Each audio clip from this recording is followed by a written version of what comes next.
थी और पाकिस्तानी वैसे बेचारे मासूम लोग हैं, उनको कुछ थोड़े से एक दो बिस्किट विस्किट दे दो बड़े खुश हो जाते हैं। अमेरिका ने मदद करी तो हिंदुस्तान से जाहिर सी अमेरिका को क्या चाहिए मैं आपको बताता हूं। उन्होंने 450 मिलियन फेंके, पाकिस्तानी सस्ते में बिक जाते हैं। अमेरिकन ने पूरी तुम्हें कह रहे हैं टेररिस्ट। ओसामा कहां पाया गया था? तुम्हारे घर के अंदर 6 साल तक तुमने पाल के रखा था। किस देश कोविड ज्यादा है कम है वो ठीक है, इन्होंने साफ मना कर दिया, लोग मरी नहीं रहे कह रहे हैं। और डब्ल्यूएचओ परेशान हो गया। डब्ल्यूएचओ जय हिंद दोस्तों, मैं हूं मेजर गौरवारी और आप देख रहे हैं द चाणक्य डायलॉग्स। इस वीडियो को लाइक करिए, हमारे चैनल को सब्सक्राइब करिए और बेल आइकन दबाना बिल्कुल मत भूलिएगा दोस्तों। अच्छा, कुछ महीने पहले, आई थिंक 2-3 महीने पहले, मैंने, आप जाएंगे तो आपको यूट्यूब पे मिल जाएगा, कहीं ना कहीं मिल जाएगा, ठीक है। और मैंने शायद ट्वीट भी करा था, मुझे याद नहीं है, लेकिन आपको यूट्यूब पे मिल जाएगा। बात यह थी कि जो 450 मिलियन डॉलर जो अमेरिका ने पाकिस्तान को मदद दी थी F-16 के बारे में, आपको याद है वो किस्सा? मैं आपको ये हेडलाइन दोबारा दिखा देता हूं एक बार, जिसमें पाकिस्तान ने बड़ी खुशियां मनाई थी और पाकिस्तानी वैसे बेचारे मासूम लोग हैं, उनको कुछ थोड़े से एक दो बिस्किट विस्किट दे दो बड़े खुश हो जाते हैं। अमेरिका ने मदद करी तो हिंदुस्तान से जाहिर सी बात है इंडिया के भी कंसर्न्स थे कि यार ये लोग फिर हमारे ऊपर हमला करने की कोशिश करेंगे। मैंने उस वक्त भी बोला था कि वो जो 450 मिलियन डॉलर हैं वो भारत के लिए नहीं हैं, वो भारत के खिलाफ इस्तेमाल नहीं करेगा पाकिस्तान, क्योंकि पाकिस्तान को पता है ये बात और अमेरिका को भी पता है। वो थी अफगानिस्तान के लिए। अब मैं आपको थोड़ा सा इसका जो परिप्रेक्ष्य है, एक सर्टेन कॉन्टेक्स्ट है, मैं आपको समझाता हूं। दोस्तों, आपको पता है कि 15 अगस्त पिछले साल वो निकल गए, अमेरिकन जो थे अफगानिस्तान से निकल गए, उसके बाद ऐसे ऐसी न्यूज आई कि अमेरिकन ने ड्रोन के बेसेस मांगे हैं पाकिस्तान से, और इमरान खान ने सबके सामने बोल दिया था एब्सोल्युटली नॉट। याद है आपको? एब्सोल्युटली नॉट, हम देंगे ही नहीं बेसिस। ये ड्रामा था ही नहीं, ये स्टोरी थी नहीं दोस्तों।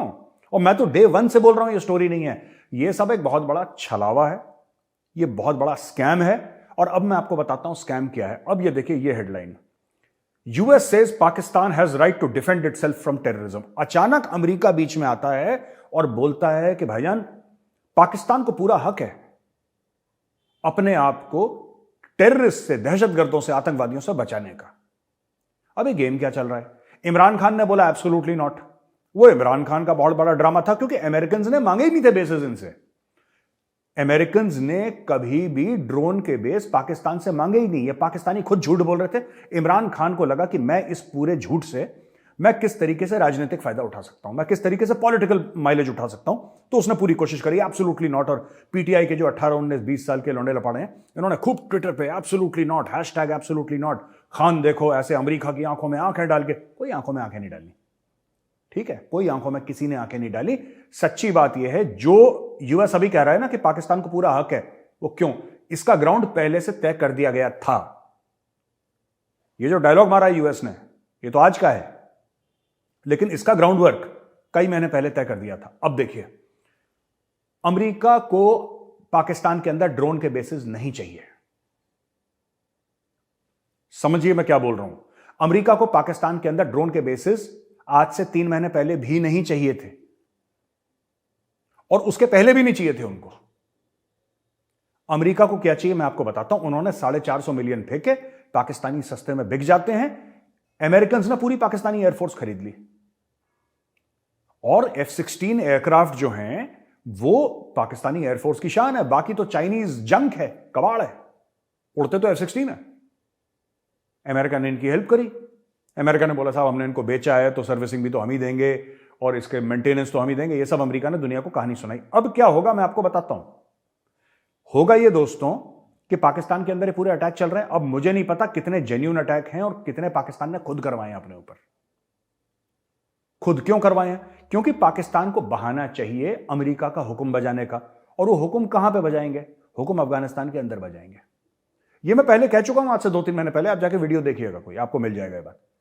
ये मेरा स्टेटमेंट आपको रिकॉर्डेड मिलेगा वहां पे।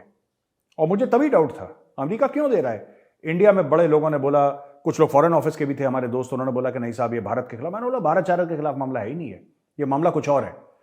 अमेरिका पाकिस्तान के थ्रू, पाकिस्तान को पैसा देके, पाकिस्तान को खरीद के, इनको पता है आराम से बिक जाते हैं, कुछ चंद सिक्कों में बिक जाते हैं। ये पाकिस्तानी एयरफोर्स को अमेरिका ने खरीद लिया, बीच बीच में थोड़े बहुत 10, 15, 20, 25 मिलियन डॉलर देते रहेंगे और ये बोलेंगे कि भाई हमारा जो CIA है, सेंट्रल इंटेलिजेंस एजेंसी, वो सैटेलाइट के तहत, ग्राउंड के एसेट्स के तहत वो आइडेंटिफाई करेंगे कि इस्लामिक स्टेट के टेररिस्ट कहां पे हैं, वो आइडेंटिफाई करेंगे अलकायदा के लोग कहां पे हैं अफगानिस्तान के अंदर, और तुम अपना जहाज उड़ाओगे और तुम उनको टारगेट करोगे और 2-4 बम तुम अपने पाकिस्तान के अंदर भी गिरा देना, क्योंकि तुम्हें तहरीक तालिबान पाकिस्तान परेशान कर रहा है, कुछ उनके ऊपर बम गिरा देना। लेकिन जो ये पूरा स्कीम है, ये पूरा ग्रैंड गेम है, ये जो शतरंज खेली जा रही है, हर समय अफगानिस्तान के लिए थी और अमेरिकन ने बड़ी चाल चली। और पाकिस्तान में भी लोग बड़े, आपने देखा कि पाकिस्तानी आर्मी चुप रही, पाकिस्तानी फौज ने ज्यादा कुछ नहीं बोला जब अमेरिकन गए वहां पे, 1-2 ट्वीट होंगे, इसके अलावा कोई पब्लिक पोस्चरिंग इसके ऊपर नहीं करी। ये नेताओं ने करी, उनको वैसे ही कख नहीं पता। Pakistani politicians including Imran Khan, they are not the brightest in the world, इनको ज्यादा कुछ तो नॉलेज रहती नहीं है। जहनी आजादी हो गई, जंजीरें तोड़ दी, ये सब कोई जंजीरें, ये पूरा गेम फिक्स था, ये मैच फिक्सिंग है। अमेरिका वहां से गया, अमेरिका ने पाकिस्तानियों के मुंह पे फेंके डॉलर, पाकिस्तानियों ने बोला जी हुजूर गुलाम हाजिर है, अब आप देखिएगा अफगानिस्तान के अंदर या बॉर्डर एरियाज पर अटैक होंगे। और अमेरिका बताएगा उसके ग्रिड रेफरेंस, लैटिट्यूड लॉन्गिट्यूड, उसके ग्रिड रेफरेंसेस जो हैं वो अमेरिका बताएगा और बम मारेगा पाकिस्तानी एयरफोर्स पैसा लेके।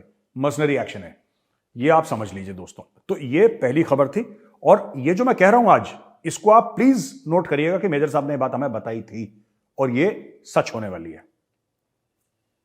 अच्छा, हमने आपको कल खबर दी थी वो खानेवाल में, जो हमने बोला था ना कि वो बंदे मार दिए CTD के, काउंटर टेररिज्म डिपार्टमेंट के बंदे, जो हमने कल बोला था पंजाब के दिल में, उसमें से एक बंदा ISI का एजेंट था। ये खबर देखिए, उसमें से एक बंदा था वो लोकल हेड था ISI का। तहरीक तालिबान को पता लग गया कि भाई साहब ये ISI वाले हमारे खिलाफ कुछ कर रहे हैं, अब हमें हमारे खिलाफ कार्रवाई कर रहे हैं। उन्होंने जाके ISI वाले को ठोक दिया, उसमें से एक ISI वाला था। इसलिए दोस्तों मैं ये खबर आपको दोबारा आज दे रहा हूं, और ये पाकिस्तान के लिए निहायत ही खतरनाक चीज है, क्योंकि पंजाब तो दिल है पाकिस्तान का, बाकी सब ऐसे ही हैं छोटे मोटे दाएं बाएं हड्डियां शड्डियां। असली दिल जो है, दिमाग जो है पाकिस्तान का, दैट इज पंजाब। पंजाब के अलावा there is no Pakistan at all. ठीक है, पाकिस्तान एक पाकिस्तान का तसव्वुर कर सकता है, ध्यान दीजिएगा, पाकिस्तान एक पाकिस्तान का तसव्वुर कर सकता है ईस्ट पाकिस्तान के बिना। कि बंगाली, जिनकी तादाद, जिनकी पॉपुलेशन, जिनकी जनसंख्या 1971 में बाकी पाकिस्तान से ज्यादा थी, पहली बार ऐसा दुनिया में हुआ है जहां पे एक मेजॉरिटी ने माइनॉरिटी को बोला कि भाई साहब हम अलग हो जाएं, हमारी जान छोड़ो। ये पहली बार हुआ है जब बंगालियों ने हाथ जोड़ लिया, बोला कि भाई साहब हमें अलग करो यार, हम तुमसे बहुत परेशान हो गए, तुम लोग पागल लोग। वो पाकिस्तान को मंजूर है, लेकिन पंजाब में कुछ हो जाए ये पाकिस्तान को मंजूर नहीं है, because without Punjab there is no Pakistan. ठीक है दोस्तों, अब ये ISI वाले को खानेवाल में जाके मारा, इनको पता लग गया ISI वाला क्या कर रहा है, इन्होंने ठोक दिया ISI वाले को। तो ये कल की खबर का एक्सटेंशन है। कल हमें यह पता था कि ये CTD वाले हैं, काउंटर टेररिज्म डिपार्टमेंट वाले हैं, लेकिन नहीं, पता लगा कि एक हो सकता है काउंटर टेररिज्म वाला, लेकिन दूसरा जो है वो डेफिनेटली ISI का बंदा था, inter services intelligence of the Pakistan army. ये है। अच्छा, तीसरी चीज ये है कि responding to media queries today, foreign office spokesperson Mumtaz Zahra Baloch said Pakistan rejects, ये भारत के लिए बोल रहा है Pakistan rejects the baseless and frivolous accusations made by the Indian External Affairs Minister. His latest tirade is a reflection of the growing frustration of India's failure to malign and isolate Pakistan. Pakistan ये कह रहा है साहब, जो हमें आतंकवादी कहते हैं भारत, ये बिल्कुल malicious है, यानी कि गंदी नीयत से है, ये frivolous है यानी बेकार है, इसकी कोई वैल्यू नहीं है, और भारत चाह रहा है पाकिस्तान की पाकिस्तान का नाम खराब करे, और इसमें भारत फेल हो रहा है, इसलिए भारत फ्रस्ट्रेट हो रहा है।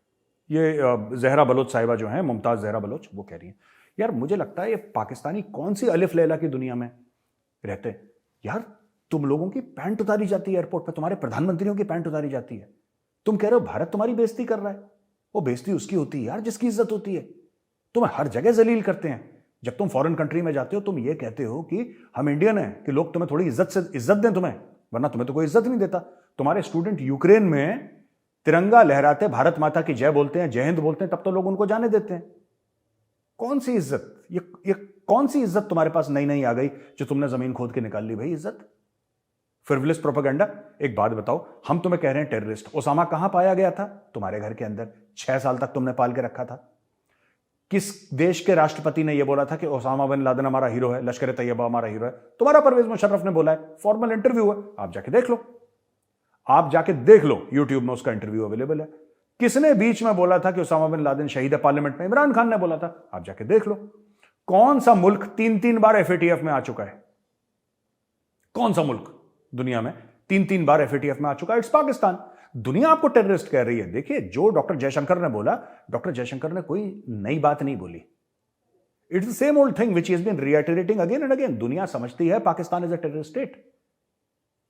That's it. मतलब आप ठीक है, आप किसी तरीके से बचे हुए हैं, पैसे आपके पास नहीं है, फॉरेन पॉलिसी आपकी डूबी हुई है, इकोनॉमिक पॉलिसी आपकी डूबी हुई है, मैन पावर आपके पास नहीं है, ह्यूमन रिसोर्स डेवलपमेंट आपकी जीरो है, इज्जत आपकी नहीं है, इकबाल आपका जमीन के अंदर घुसा हुआ है।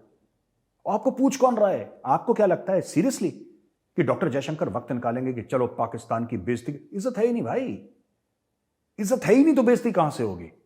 ये तो आपने इंपॉसिबल काम दे दिया। डॉक्टर जयशंकर जादूगर जरूर है, जबरदस्त डिप्लोमेट जरूर है, लेकिन पाकिस्तान की बेइज्जती डॉक्टर जयशंकर भी नहीं कर सकते, मोदी जी भी नहीं कर सकते। पाकिस्तान की बेइज्जती नहीं कर सकते, क्योंकि बेइज्जती करने के लिए सबसे पहले इज्जत होना जरूरी है।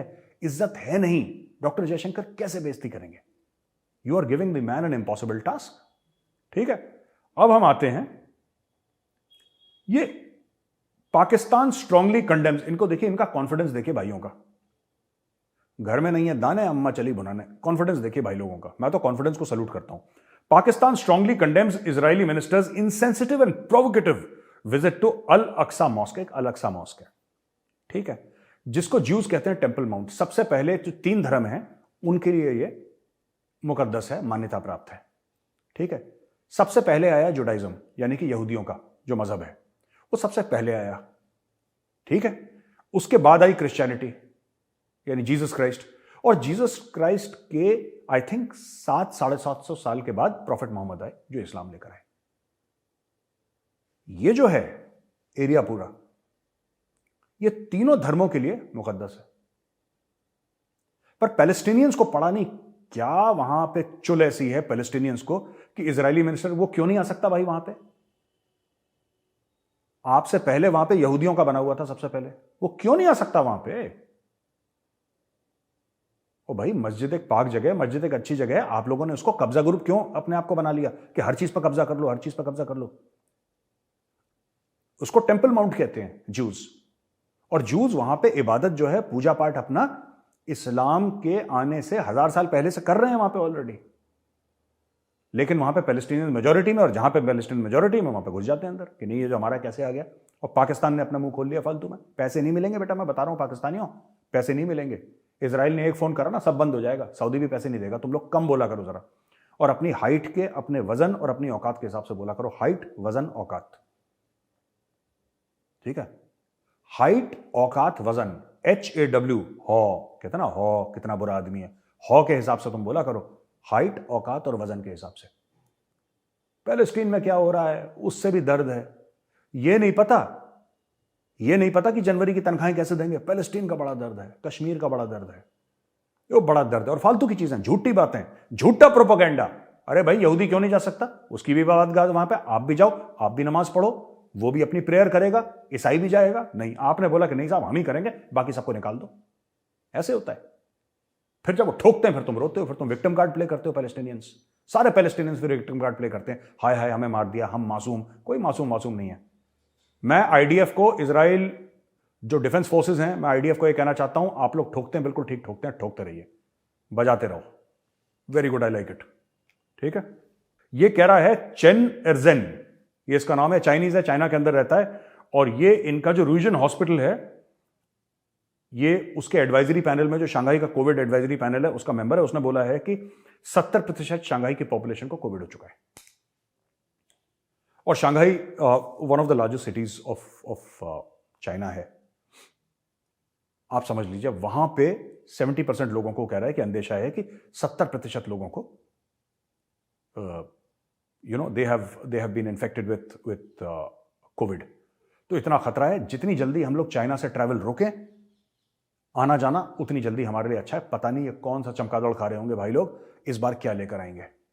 आप तो कोई बताते हैं कोविड की ये स्ट्रेन है जो इंडिया में फर्क नहीं, आपको क्या पता 10 स्ट्रेन और हैं। ये बताते हो ना, झूठे हैं ये। WHO ने भी इनको यही बोला कि यार बी मोर ट्रांसपेरेंट। WHO ने यही बोला कि you please be more transparent. आप झूठ मत बोलो सबके सामने। लोगों की जान, नॉर्मल झूठ चलो ठीक है कि हमारे यहाँ कोविड ज्यादा है कम है वो ठीक है, इन्होंने साफ मना कर दिया, लोग मर ही नहीं रहे कह रहे हैं। और डब्ल्यूएचओ परेशान हो गया, डब्ल्यूएचओ कह रहा है यार तुम लोग मरवाओगे दुनिया को, इंसान के बच्चे बनो यार। अच्छा, आखिरी खबर है दोस्तों कि Indian army plans to buy 300 rough terrain vehicles. ये मैं कोट कर रहा हूं, in a request to proposal RFP seeking the participation of prospective bidders, the Army on Tuesday said that these vehicles should be helicopter transportable and be able to operate at an altitude of 16,000 feet above sea level. Their ability to operate in snow-covered, undulating terrain with long endurance makes them ideally suitable for last-mile delivery, LMD tasks. ये RPF ने बोला है। तो इसमें basically क्या है कि ministry of defence का एक ये फाइल है जो हम आपको दिखाना चाहते हैं यहाँ पे। दोस्तों ये मिनिस्ट्री ऑफ डिफेंस की फाइल है, procurement of quantity 300 logistics rough terrain vehicle through fast track procedure under emergency procurement, category by Indian, यानी कि भारत में बनी होगी, भारतीय कंपनी बनाएगी, तब ये खरीदी जाएगी। ये क्लियरली इस पे लिख लिया है कि मेक इन इंडिया के तहत ही होगा ये, और इसमें कई सारी बड़ा डिटेल है, ये 70-75 पेज की है। तो इसमें बेसिकली क्या है मैं आपको बताता हूं कि जो हाई एल्टीट्यूड होता है ना दोस्तों, वहां पे लॉजिस्टिक्स का जो है मामला वो सबसे खतरनाक होता है।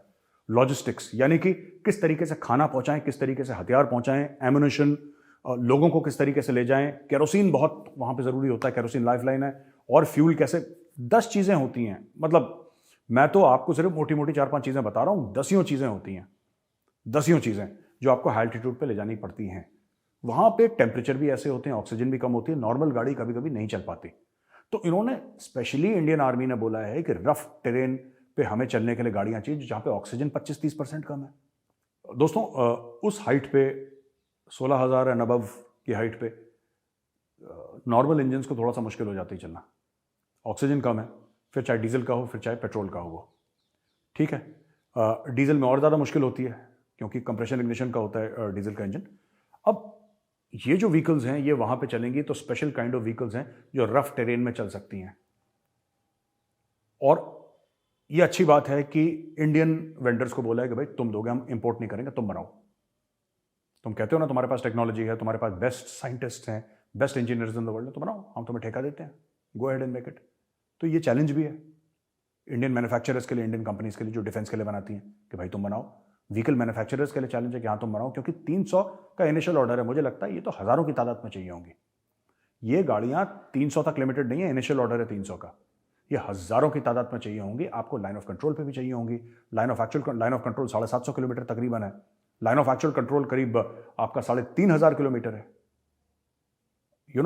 तो बहुत ज्यादा आपका एरिया है जो कवर करना है। मुझे लगता है कि हजारों की तादाद में इंडियन आर्मी गाड़ी खरीदेगी बाद में, अभी इनिशियल 300 का ऑर्डर है। तो this is a good thing कि हम लोग इस टाइप की गाड़ी ला रहे हैं जो कि मैन इक्विपमेंट और सब जितनी भी चीज़ें हमें ले जानी है उसको, उसकी पोर्टेबिलिटी को या उसको आगे ले जाने को, उसको मूवमेंट को एड करेगी, हेल्प करेगी।